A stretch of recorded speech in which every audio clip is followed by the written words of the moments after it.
kakailanganing election forms, documents at supplies. Kailangan isaayos din ng BET ang kanilang presinto. Sa pagsasaayos, gawin ang sumusunod.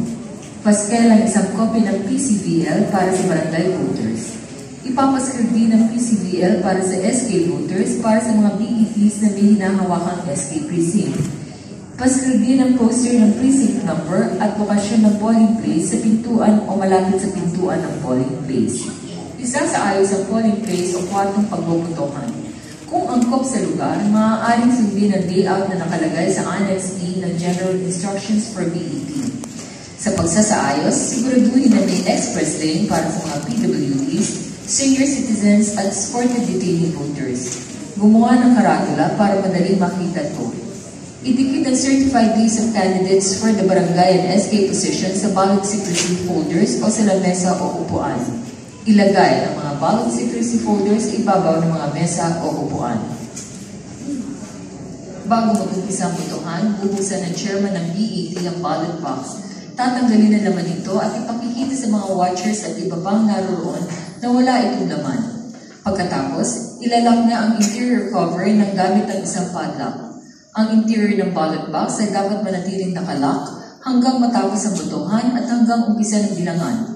Ipakikita din sa publiko at mga watchers na ang package ng balota at SK Book of Voters ay parehong selyado bago sirain ang mga seal nito.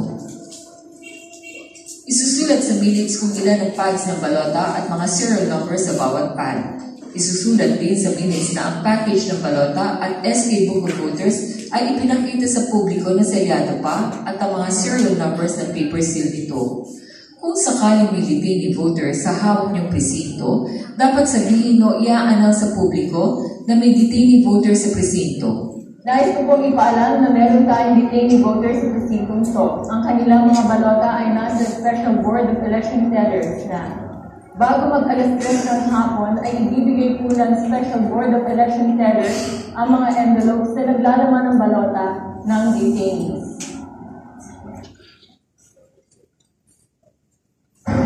Pagkatapos ng preliminaries at alas 7 na ng umaga, umpisa na ang botohan. Ang pwede lang bumoto ay mga taong nakalista sa registered voters ng presintong iyon na ang pangalan ay nakalista sa PCVL o di kaya sa ang may hawak ng PCVL at kopya ng SK Book of Voters. Para malaman ang detalyadong gawain ng bawat BET member, panoorin natin ito.